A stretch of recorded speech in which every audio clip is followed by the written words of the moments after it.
आप सब लोगों को नमस्कार। आज दिल्ली सरकार का फाइनली बजट पेश किया गया, 9th बजट आम आदमी पार्टी का। और हमने अपने permanent finance minister Manish Sisodia ji को बहुत मिस किया। पूरी दिल्ली ने मिस किया उनको। पूरी दिल्ली को आदत पड़ गई थी उनके बजट को सुनने की।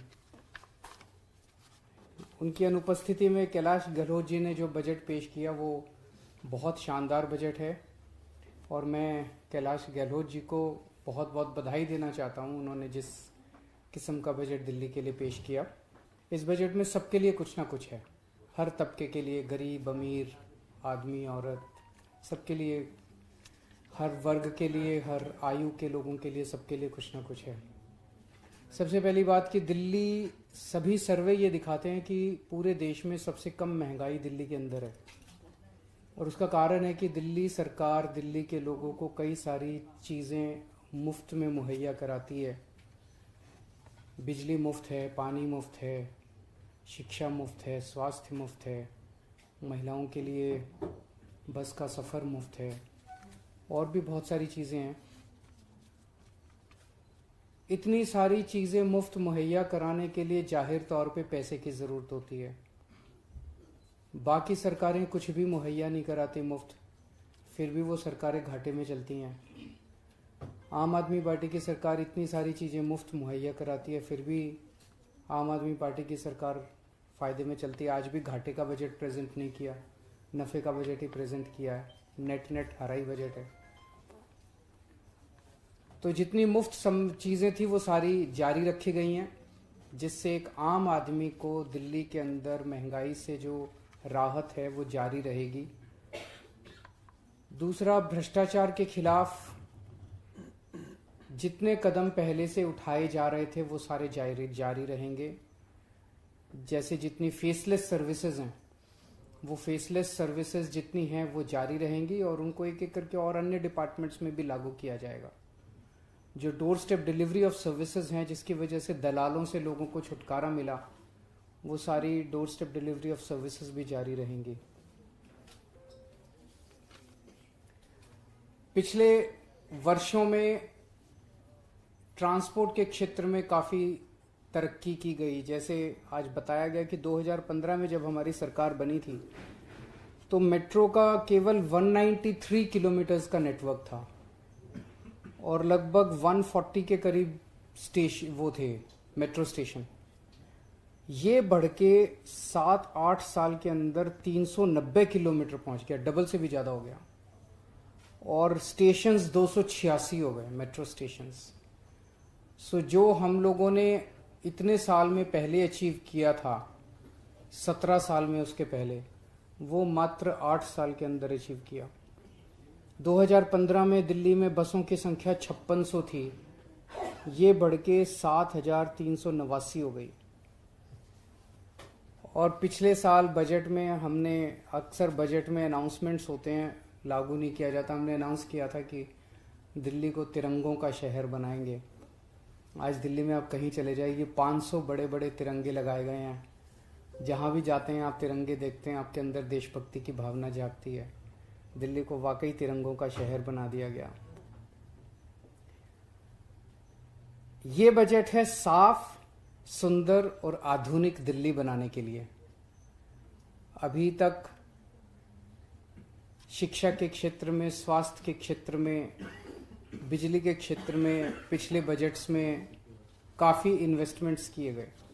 वो इन्वेस्टमेंट्स जारी रहेंगे, उसमें कोई कमी नहीं आने देंगे। लेकिन ये वाला बजट है जो साफ, सुंदर और आधुनिक दिल्ली, कैपिटल सिटी है हमारी। लोग आए तो उनको लगना चाहिए कि एक महान देश की राजधानी में गए हैं।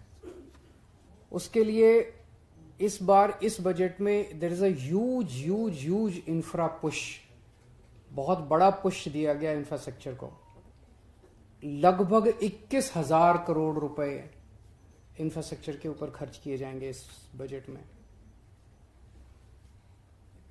2014-15 में जब जो बजट था वो 30,940 करोड़ का था। आज 8 साल के बाद जो बजट है वो 78,800 करोड़ का बजट है। ये इसी वजह से हुआ क्योंकि दिल्ली में अब एक ईमानदार सरकार है। जो रेवेन्यू के लीकेजेस हैं उनको प्लग किए गए, जो एक्सपेंडिचर के लीकेजेस हैं उनको प्लग किया गया। देश 7% की रेट पे तरक्की कर रहा है, दिल्ली 9% के रेट पे तरक्की कर रही है। तो दिल्ली देश से ज़्यादा तेजी से तरक्की कर रही है। ये दिल्ली के लोगों को मैं बधाई देना चाहता हूँ और दिल्ली के लिए गर्व की बात है। साफ, सुंदर और आधुनिक दिल्ली, इसके लिए ये कोई एक स्लोगन नहीं दिया हम लोगों ने, इसके लिए स्पेसिफिकली 9 पॉइंट्स हैं, 9 एरियाज हैं, आइटम्स हैं जिसके ऊपर काम किया जाएगा। पहला, पीडब्ल्यूडी की 60 फुट से चौड़ी, पीडब्ल्यूडी की टोटल रोड दिल्ली के अंदर लगभग 1400 किलोमीटर है। ये सारी वो सड़कें हैं जो दिल्ली की 60 फुट से चौड़ी सड़कें हैं। तो दिल्ली की 60 फुट से चौड़ी सारी सड़कों को दिल्ली की, उनको साफ और सुंदर बनाया जाएगा। इसमें एक तो मैकेनिकल रोड स्वीपिंग डेली की जाएगी सारी सड़कों की। उसके लिए 70 मैकेनिकल रोड स्वीपर्स खरीदे जा रहे हैं। तो 70 मतलब एक असेंबली में एक मैकेनिकल रोड स्वीपर होगा या व्हाटएवर, वो जो भी डिस्ट्रीब्यूशन होगा। So daily mechanical road sweeping की जाएगी। दूसरा, डेली सड़कों की धुलाई की जाएगी, फुटपाथ की धुलाई की जाएगी, सेंट्रल वर्ज की धुलाई की जाएगी और दोनों तरफ जो भी पेड़ पत्ते होंगे उनकी धुलाई की जाएगी और रेलिंग जो भी होगी उसकी धुलाई की जाएगी। इसके लिए लगभग, इसके लिए कई सारे वो खरीदे जा रहे हैं, ये एंटी स्मॉग और वाटर स्प्रिंकलर्स।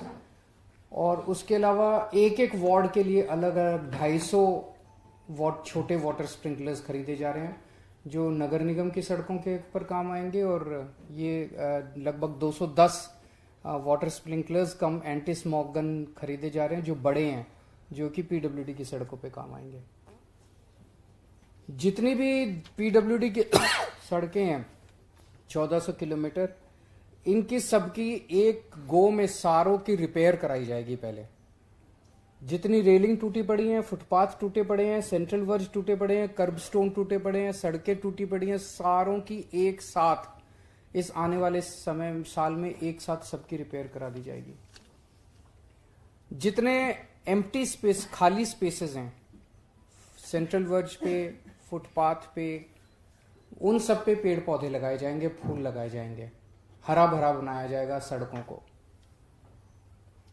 और हर 3-3 महीने में सड़कों पे पेंटिंग होगी, लेन मार्किंग होगी, जेब्रा क्रॉसिंग की पेंटिंग होगी और जो कर्ब स्टोन्स होते हैं फुटपाथ की तरफ भी और सेंट्रल वर्ज की तरफ भी, उनकी पेंटिंग्स हर 3-3 महीने में कराई जाएगी। रेगुलर 5-5 साल के अंदर कारपेटिंग कराई जाएगी सड़कों की। कोई पॉट होल्स नहीं होंगे। अगर कोई पॉट होल है तो जिस भी कंपनी को ठेका दिया जा रहा है उसके अंदर वो कंडीशन डाली जा रही है कि इतने घंटों के अंदर वो पॉट होल रिपेयर हो जाना चाहिए। जितने इंक्रोचमेंट्स हैं वो हटाए जाएंगे। और अगर दिल्ली की सड़कों के ऊपर मिट्टी नहीं रहेगी तो हम देखते हैं कि जब ट्रक या हैवी व्हीकल या कार तेजी से सड़क पे जाती है या सुबह जब मिट्टी की, उससे पोल्यूशन बहुत होता है। मैकेनिकल रोड स्वीपिंग और धुलाई करने की वजह से पोल्यूशन, इस डस्ट पोल्यूशन जो है वो बिल्कुल खत्म हो जाएगा। तो ये सारी चीजें, नंबर पहला आइटम है साफ, सुंदर और आधुनिक दिल्ली में पहला आइटम 1400 किलोमीटर की सड़क पे ये सारे काम कराए जाएंगे, जो कि मैं समझता हूं कि बहुत एम्बिशियस और बहुत बड़ा प्रोजेक्ट है। दूसरा, 28 फ्लाईओवर हम लोगों ने बनाए हैं हमारी सरकार बनने के बाद और 26 नए फ्लाईओवर और बनाने जा रहे हैं। उनकी कुछ की डिटेल्स मंत्री जी ने अपने बजट में पेश की। उनका सारा, उनमें से कई सारे 26 जो नए हैं उनमें से कई सारे एडवांस्ड स्टेज में भी हैं, लेकिन 26 नए फ्लाईओवर बनाए जाएंगे। तीसरा, 3 अपने अलग किस्म के, यूनिक किस्म के डबल डेकर फ्लाईओवर बनाए जाएंगे। आप जो मेट्रो देखते हो ना, मेट्रो चलती है, अब उसी के नीचे एक लेवल और बनाया जाएगा। ऊपर मेट्रो चलेगी और नीचे वो चलेगी, बस ये सड़क होगी, सड़क होगी। तो ये कॉन्सेप्ट 4-5 साल पहले हम लोगों ने प्लान किया था, और इसका कारण था इससे पैसे बहुत बचेंगे, क्योंकि पिलर तो बन ही रहा है, सब कुछ बन ही रहा है, फाउंडेशन बन ही रही है, तो उसके ऊपर अगर हम एक लेवल और बना दें उसका, तो थोड़ा सा उसको पिलर में थोड़ी ज्यादा जान डालनी पड़ेगी।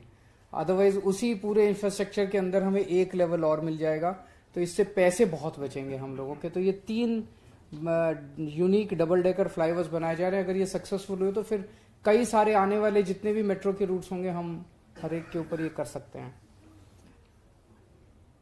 1600 नई इलेक्ट्रिक बसेस इस साल खरीदी जाएंगी।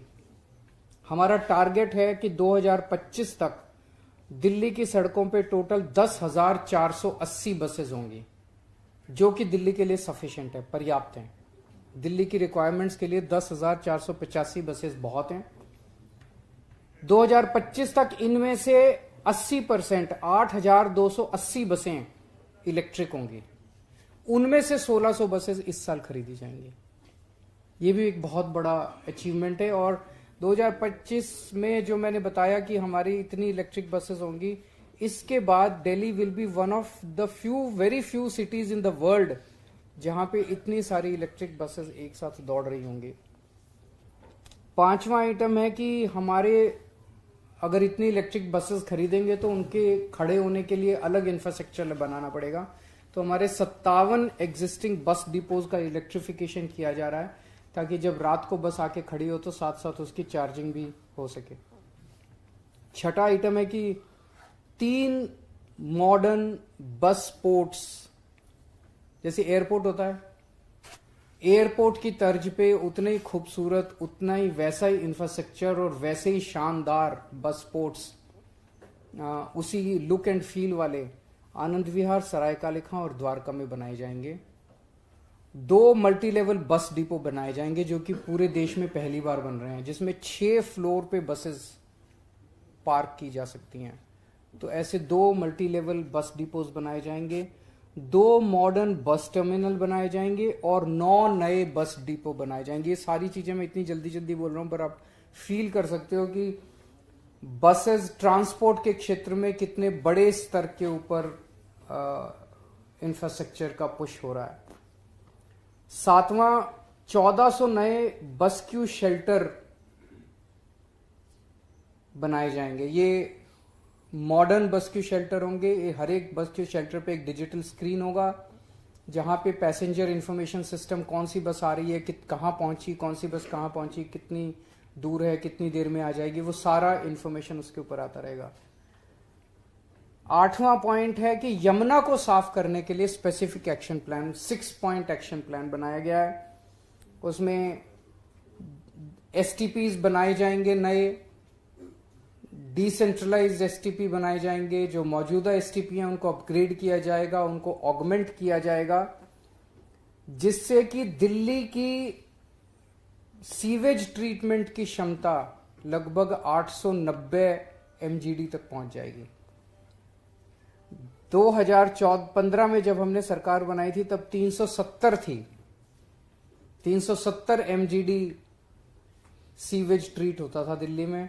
ये ले जाके हम 890, अगले इस साल के अंत तक 890 एमजीडी तक पहुंच जाएगी, जो कि एक ऑलमोस्ट 3 गुना हो गया। दिल्ली में ये देखने में आया कि बहुत जगह हमने सीवर का नेटवर्क तो बिछा दिया, पाइपलाइन बिछा दी, लोग सीवर के कनेक्शन नहीं लेते, बड़े महंगे हैं सीवर के कनेक्शन, जिसकी वजह से जैसे पूरा ट्रांस यमुना एरिया जो है, उसमें पूरा ट्रांस यमुना एरिया में सीवर की लाइनें पड़ चुकी हैं। तो थ्योरेटिकली ट्रांस यमुना एरिया से में कोई गंदे नाले होने ही नहीं चाहिए, क्योंकि सारा का सारा सीवर तो उसके अंदर बहना चाहिए सीवर के नेटवर्क में। लेकिन फिर भी इतने सारे गंदे नाले हैं, क्यों? लोग सीवर के कनेक्शन नहीं लेते, अभी भी नाली में डाल देते हैं। तो अब हमने तय किया है कि हम फ्री सीवर कनेक्शन सबको देंगे, हम जबरदस्ती सबके घर तक, अंदर तक सीवर कनेक्शन डाल के आएंगे। और तो 100% सीवर कनेक्शन सबको दिए जाएंगे। 2014 में जब हमारी सरकार बनी, केवल 227 कच्ची कॉलोनियों में सीवर कनेक्शन था। इस साल के अंत तक इसको 1317 कॉलोनियों तक ले जाया जाएगा। पूरे सीवर नेटवर्क को डिसिल्टिंग की जाएगी, इंटरसेप्ट किया जाएगा। और जो 3 कूड़े के पहाड़ हैं, ये 9th आइटम है स्पेसिफिक, 3 कूड़े के पहाड़ हैं, इन 3 कूड़े के पहाड़ों को दिसंबर 2024 तक हम साफ कर लेंगे। स्पेसिफिकली नगर निगम को इस बार हम 850 करोड़ रुपए एक्स्ट्रा दे रहे हैं एज अ लोन। हेल्थ में मोहल्ला क्लिनिक्स में आप जानते हैं पूरा इलाज फ्री है, दवाइयां फ्री, टेस्ट फ्री। अभी 250 टेस्ट होते हैं वहां पे, उसको बढ़ा के 450 टेस्ट किया जा रहा है। ज्यादा से ज्यादा मेट्रो स्टेशन पे मोहल्ला क्लिनिक खोले जाएंगे। कई बार छोटी छोटी बीमारियां होती हैं, खांसी जुकाम है, थोड़ा बहुत फीवर है, लोग आते जाते अपना वहां पे मेट्रो पे रुक के अपना इलाज कराया और फिर गाड़ी पे चढ़ गए, दवाई ली, टेस्ट कराया और गाड़ी पे चढ़ गए। तो लोगों के लिए सहूलियत बहुत होगी कि सब जाना नहीं पड़ेगा अलग से। महिला मोहल्ला क्लिनिक हमने टेस्ट किया था जो बहुत सक्सेसफुल रहे। अभी तक 4 महिला क्लिनिक थे, वो बढ़ा के 100 किए जाएंगे पूरी दिल्ली में। और 9 नए सरकारी अस्पताल बनाए जा रहे हैं।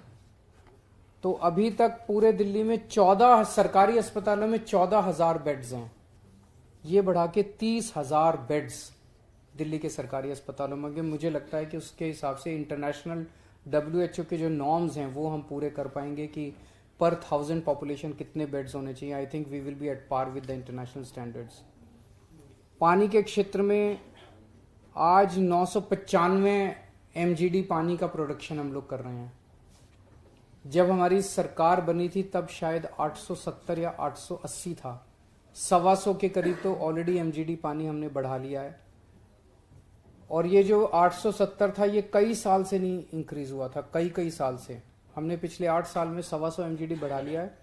अब 2025 तक का हमारा टारगेट है कि इसको 990 से लेके हमें 1250 MGD तक पहुंचाना है और 24 घंटे पानी के लिए इंतजाम करना है लोगों के लिए। इसके लिए जितने अब जो थोड़े बहुत एरिया रह गए हैं, 2015 में केवल 985 कॉलोनियों में, कच्ची कॉलोनियों में पानी की पाइपलाइन थी। अब हमने 1671 कॉलोनियों में पानी की पाइपलाइन पहुंचा दी है। पिछले 8 साल में 5138 किलोमीटर पानी की पाइपलाइन डाली गई है। तो अब घर घर के अंदर पानी का कनेक्शन दिया जा रहा है। ये भी हम जबरदस्ती दे रहे हैं, फ्री पानी का कनेक्शन है। बहुत लोग लेते नहीं है ऑफिशियल कनेक्शन, उनके घर के सामने पानी की पाइपलाइन डल गई, उसमें टैपिंग करके और ले लेते हैं, ऑफिशियल कनेक्शन नहीं लेते। तो अब हम जबरदस्ती सबको कनेक्शन देंगे, घर तक कनेक्शन देके आएंगे। और जैसा मैं बार बार कहता हूं, हम दिल्ली को झीलों का और लेक्स का शहर बनाएंगे। तो इस साल 20 नई बड़ी लेक्स बन के तैयार हो जाएंगे। सो मोटे मोटे तौर पे ये कुछ एक हाइलाइट्स थे। अगर आपके स्पेसिफिक कुछ प्रश्न है तो आप बताइए। शुरुआत में आपने कहा कि बहुत सारी मुफ्त योजनाएं हैं जो जारी रहेंगी, कितना बजट उसके लिए आप खर्च करेंगे, उसके बारे में अगर आप बता। अलग से सब्सिडी का कितना बजट है? टोटल होगा, मैं अब आपको अलग से फिगर ले दूंगा। सब्सिडी का टोटल बजट जो है वो आपको बता देंगे। सर दो सवाल सर आपसे। एक तो ये सवाल कि अब आप जो बसों को भी मोहल्ला बस बना दिया है कि घर तक लास्ट माइल अंदर कॉलोनीज तक जाएगी, लास्ट माइल कनेक्टिविटी रहेगी। इसको सर कैसे आप करेंगे? और दूसरा सवाल जो बीजेपी से रिलेटेड है, क्योंकि नेता विपक्ष की भी बात हुई, उनको निराशाजनक लग रहा है, कह रहे हैं कि यमुना पार्क को भी कुछ नहीं। सारी दिल्ली को ही दिया यार। इसमें 1 मिनट मैं बताता हूँ यमुना पार्क को क्या क्या दिया। बिजली फ्री जारी रहेगी, यमुना पार्क की भी रहेगी। पानी फ्री जारी रहेगा, यमुना पार्क का भी रहेगा। भ्रष्टाचार से मुक्ति दे, डोर स्टेप डिलीवरी वो यमुना पार्क। 1400 किलोमीटर PWD की सड़कें यमुना पार्क की भी रहेंगी। 28 फ्लाईओवर बनेंगे, वो यमुना पार्क में भी बने। 26 डबल डेकर फ्लाईओवर बनेंगे, वो यमुना पार्क में भी। 1600 नई इलेक्ट्रिक बसें आएंगे, वो क्या रहे हैं वो तो सारी चीजें। मोहल्ला बस का थोड़ा सा आप एक्सप्लेन कर दीजिए। मोहल्ला बस का जो 9 मीटर की बसें हैं वो बेसिकली जहाँ भी हमारी 12 मीटर की बसें नहीं जा पाती, काफ़ी सारे जो अनऑथराइज्ड कॉलोनीज के पार्ट्स हैं या झुग्गी झोपड़ी जो बस्तियाँ हैं, तो उसको हम टारगेट करेंगे। और जैसे कि मैंने बजट स्पीच में बताया कि CM साहब के नेतृत्व में एक रूट रैशनलाइजेशन स्टडी की गई थी। So basically we have examine जितने भी हमारे रूट्स हैं दिल्ली के, उनको साइंटिफिकली एग्जामिन किया। और मैं ये भी बताना चाहूँगा कि ये इस तरह की स्टडी तो पहले सरकारों में इनिशिएट हुई थी, लेकिन कहीं भी इस तरह की स्टडी कभी भी कंप्लीट नहीं की गई। ये पहली बार हुआ कि माननीय सिंह के नेतृत्व में पहली बार ये स्टडी इनिशिएट भी हुई। लगातार ये 2-2.5 साल स्टडी चली है, बल्कि मैं तो सीएम साहब को रिक्वेस्ट किया है कि इस तरह की स्टडीज हम रेगुलरली 6 महीने में, 1 साल में, it becomes a continuous process. वो पूरी स्टडी करने के बाद उसमें जो असेसमेंट आया वो ये आया कि दिल्ली में अगर 2000 के आसपास अगर हमारी छोटी बसें होंगी तो जहाँ भी हमारी बड़ी बसें नहीं जा पाती हैं जिन एरियाज में, उनमें सारी 9 मीटर की छोटी बसें चलेंगी, ताकि वो लास्ट माइल कनेक्टिविटी का हमेशा या फर्स्ट माइल कनेक्टिविटी का इशू है वो रिजॉल्व हो सके। और कई सारे आप देखोगे एरियाज ऐसे भी हैं, अभी जो बड़ी बसें हैं वो कई जगह हम देखते हैं अंदर अंदर गलियों के अंदर जा रही हैं, 2 आदमी बैठे हैं इतनी बड़ी बस के अंदर, और वो अंदर अंदर गलियों के अंदर से वो खत्म कर देंगे। वहां पे अब छोटी बसें जाएंगी, बड़ी बसें बड़े रूट्स पे रहेंगी जहां पे, जिससे कि उनकी फ्रीक्वेंसी खूब तेजी से हम बढ़ा सकें, और ये छोटी बसें जो है ये छोटे अंदर गलियों के अंदर के लिए रहेगी। बजट में रेवेन्यू में आपने 3 साल का योजना का जिक्र भी किया है और भी जगह योजना शुरू होनी है, तो इसको लेकर कितना आप बजट खर्च करेंगे, कहाँ किस पे? तीर्थ यात्रा योजना, और ये कब आप लोग अभी क्या ये तीर्थ यात्रा का बजट क्या है? आई थिंक 50 CR रखा है हमने, पर इसमें कमी नहीं होने देंगे। कमी जो रहती है वो अवेलेबिलिटी ऑफ रेलवे की रहती है। रेलवे अगर जितना हमें रेलवे दे देगी 50 करोड़ से और बढ़ा देंगे हम। सब्सिडी देना चाहिए। ये सब्सिडी का टोटल सारी सब्सिडीज मिला के है 4788 करोड़, जो कि विच इज मतलब लेस देन शायद 7-8% के करीब बनता है। सर लेकिन अबूरा जो डिले जिस तरीके का 5% बनता है। हाँ सर, लेकिन जिस तरीके का विवाद के साथ रहता है, हर फाइल में जिस तरीके की चीजें रोकी जाती हैं, अभी जो बजट भी डिले हुआ है, आपको लगता है कि आपने जो इतना बड़ा बजट तैयार किया है उसको आसानी से आप जल्दी से तैयार कर पाएंगे? ये जिंदगी आसान नहीं है, संघर्ष से भरी हुई है। कोशिश करेंगे और कोशिश करते आए हैं। इतनी मुसीबतों के, इतने अड़चनों के बावजूद इतना कुछ 60 साल में हासिल कर लिया, ये हमारी शानदार एडमिनिस्ट्रेटिव स्किल्स दिखाता है। अगर ये सारी अड़चनें ना होती और दिल्ली फुल स्टेट होता तो आज पता नहीं हम दिल्ली को कहाँ ले गए होते। पर अब चिंता मत कीजिए, सारा लागू करेंगे। अगली बार आपके साथ यहीं बैठाऊंगा, मेरे से पूछ लेना एक एक। सर, आपने यमुना के ऊपर बात की, यमुना एक्शन प्लान में आपने कहा 6 पॉइंट रहेगा। काफी सालों से यमुना के ऊपर कई प्लान्स बने हैं और कई बार इश्यूज हमेशा हमने देखा है।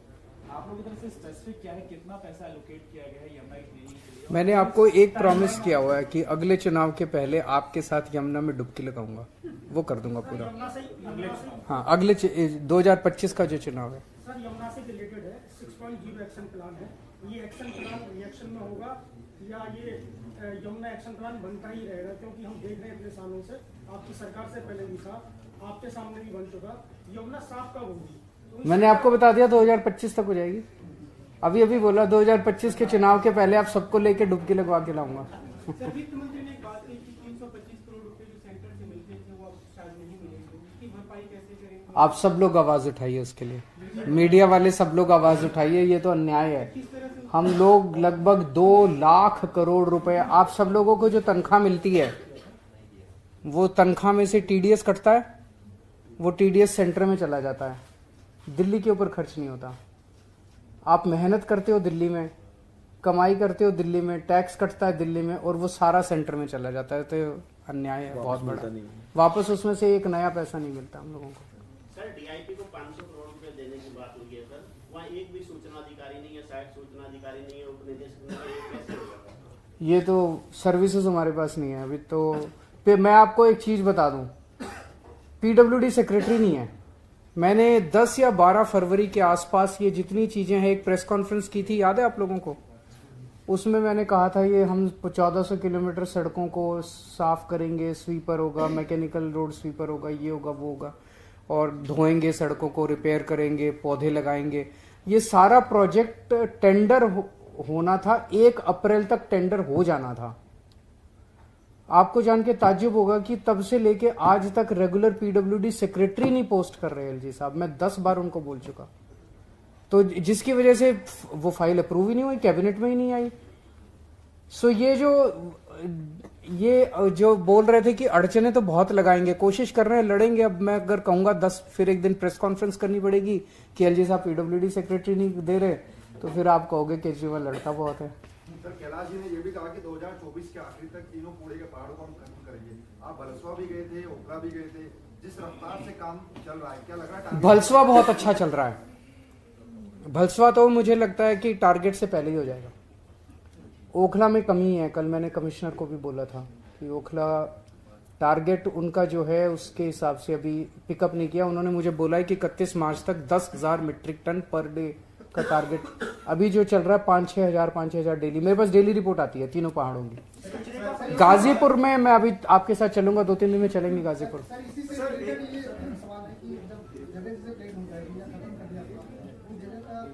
उसका है इनके एमसीडी का प्लान है, वहीं पे कूड़े के निस्तारण के लिए CND वेस्ट प्लांट बनाएंगे, बायोमाइनिंग प्लांट बनाएंगे, वो सब।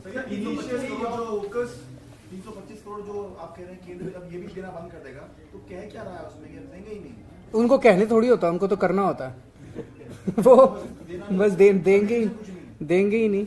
इसके ऊपर हम विचार करेंगे कि क्या कोर्ट में जाया जा सकता है, बिकॉज ये बहुत दिल्ली के साथ अन्याय है कि 2 लाख करोड़ रुपए का इनकम टैक्स लेके Delhi is like a growth, like an engine. अगर आप इंजन में पेट्रोल डालना, डीजल डालना बंद कर दोगे, दिल्ली पूरे देश के लिए कमाई करके देता है, बॉम्बे पूरे देश के लिए कमाई करके देता है। आप जो कमाई करने वाला है, जो सोने के अंडे देने वाली मुर्गी है, उसको अगर चारा ही देना बंद कर दोगे तो वो मुर्गी अंडे कैसे देगी? सो दिल्ली एक सोने के अंडे देने वाली मुर्गी है, उसको चारा ही देना बंद कर दोगे तो कैसे? दिल्ली तो पूरे देश के लिए रोजगार देता है, दिल्ली पूरे देश के लिए पैसे इकट्ठे करके देता है, वेल्थ जनरेट करता है। एजेंसियों का मुद्दा आप उठा रहे हैं, अलग-अलग एजेंसियों के गलत इस्तेमाल का मुद्दा आप उठा रहे हैं, उसमें आगे क्या रणनीति आपकी रहेगी और किस तरह से ये पूरा मामला आगे लेके जाएंगे? क्योंकि पिछली बार जब मनीष गिरफ्तारी हुई, देखिए जब वो लोग जो कर रहे हैं वो ठीक नहीं कर रहे, आप सब लोग देख रहे हैं, लेकिन हमें उनसे कोई कंप्लेन नहीं है। वो जब से हम राजनीति में आए हैं तब से संघर्ष कर रहे हैं, हमने कोई गलत काम नहीं किया, कोई डरने की जरूरत नहीं है। जेल में डाल रहे हैं, डाल दें, हम तो जेल में रह के आए हैं, डंडे खा के आए हैं। तो मनीष जी को डाल दिया, सत्येंद्र जी को डाल दिया, और 2-4 मंत्रियों को अभी भी धमकी देते हैं, कहते हैं केजरीवाल को भी डाल देंगे। डाल दे केजरीवाल को भी, इससे अगर संतुष्टि मिलती है, अगर इससे देश की तरक्की होती है तो केजरीवाल को भी जेल में डाल। हमें इससे कोई नहीं है, जब तक हमें काम करने का मौका जनता ने दिया है, जितना मौका दिया है वो काम करते रहेंगे। इसी पे एडिशन है, आज जुडिशियल कस्टडी में भेज दिया गया है मनीष जी को, but are you seeing it as a relief right now or you think it's a process? ED की रिमांड खत्म हो गई थी, जेसी में जाना ही था। अब परसों शायद वो सीबीआई की बेल की एप्लीकेशन है, अगले दिन शायद ईडी की वो है। सर एक बार इस पे स्थिति क्लियर कर दीजिए कि आप अपोजिशन के जो non Congress non BJP CM हैं उनके साथ कुछ G8 बनाने की कोशिश कर रहे हैं क्या, या कुछ मीटिंग आप? ये एक प्लेटफॉर्म बन रहा है। कुछ मुख्यमंत्री, लगभग 8 मुख्यमंत्री, उनके बीच में मेरी उनसे कई राउंड्स ऑफ डिस्कशंस हो चुके हैं। हम सब लोग, ये पॉलिटिकल प्लेटफॉर्म नहीं है, ये एक गवर्नेंस प्लेटफॉर्म है। इसका मोटा मोटा आज मुझे अनाउंस करना पड़ रहा है, which is I am violating the protocol between the all of us. हमें सबको 8 को एक साथ मिलकर प्रेस कॉन्फ्रेंस करनी थी। इसमें हमने ये तय किया कि हर महीने हम 8 के 8 मुख्यमंत्री एक स्टेट में जाएंगे, उन 8 में से, और उन्होंने जो अच्छे काम किए वो अच्छे काम देख के आएंगे, उन अच्छे कामों को विजिट करके आएंगे ताकि हम सीख सकें। तो idea is that we learn from each other, हम सब एक दूसरे से सीख सकें, ये आइडिया है। तो इसमें कई राउंड्स ऑफ डिस्कशंस हो चुके हैं, उनके साथ भी, उनके ऑफिसर्स के साथ भी। वो जो लेटर लीक हुआ है वो एक तरह से डेट्स को फाइनल करने के लिए था, कि मतलब सबसे बात कर रहे थे, कोई कह रहा था ये डेट, कोई कह रहा था, मुझे लगा एक बार लेटर लिख के डेट्स को फ्रीज कर देते हैं, लेकिन फिर सबसे लगा कि 18th एंड 19th किसी को भी सूट नहीं कर रही, क्योंकि सबके असेंबली सेशंस हैं। तो सबने कहा कि रखो तो मिड अप्रैल के बाद ही रखना। तो अभी फिलहाल it's a work in progress जो लीक हो गया है। तो जब भी कुछ भी फाइनल होगा, फाइनली कौन कौन आएंगे, कैसे होगा, वो जैसे ही होगा तो हम डेफिनेटली आप लोगों को बताएंगे। वो तो लीक लेटर में लिखा हुआ है सारा, पढ़ लो उसमें। इसका 24 से कोई फ्रंट नहीं है, कुछ नहीं, it's a governance platform. It's not a political platform. हम एक दूसरे से सीखना चाहते हैं। अभी जैसे मैं केसीआर साहब के यहाँ गया था हैदराबाद, वहां पे उन्होंने हमें एक आई कैंप देखने के लिए बुलाया। तेलंगाना की कितनी 3 करोड़ या 4 करोड़ जनसंख्या है, वो सबका आई टेस्ट फ्री में करा रहे हैं, सबका। तो उन्होंने उसकी पूरी प्लानिंग की हुई थी। किसी को भी चश्मा चाहिए फ्री में चश्मा दे रहे हैं, किसी को आंख का ऑपरेशन करा रहा है फ्री में। तो एक तरह से 4 करोड़ या 3 करोड़ जनसंख्या की आंखें दुरुस्त करने का इतना बड़ा मैसेज, तो ये तो सीखना चाहिए। वहीं मैं अनाउंस करके आया कि मैं दिल्ली में भी करूंगा, मान साहब ने कहा मैं पंजाब में भी करूंगा। तो एक दूसरे हम सीख क्यों नहीं सकते? उन्होंने इरिगेशन का इतना शानदार काम किया हुआ है, तेलंगाना के अंदर इरिगेशन पे इतना शानदार काम हुआ है, उसको देखने के लिए स्पेशली भगवंत मान दोबारा गए अभी थोड़े दिन पहले। तो हम एक दूसरे से सीख क्यों नहीं सकते? सीखने के लिए, एक दूसरे से सीखने के लिए ये गवर्नेंस का प्लेटफॉर्म है। This is no political implication.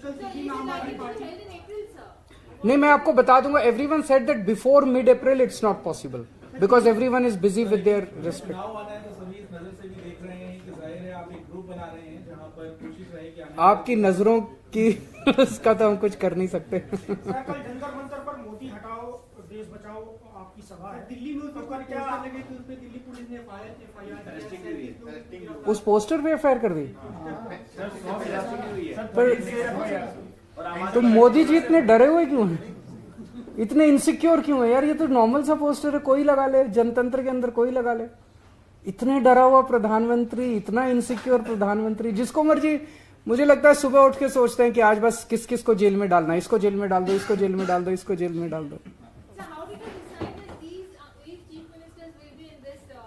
जिस जिसके हम टच में आए, whoever we came in touch with। Congress ruling भी स्टेट है कोई? नहीं, उसमें वो नहीं है। वो बताएंगे। Thank you.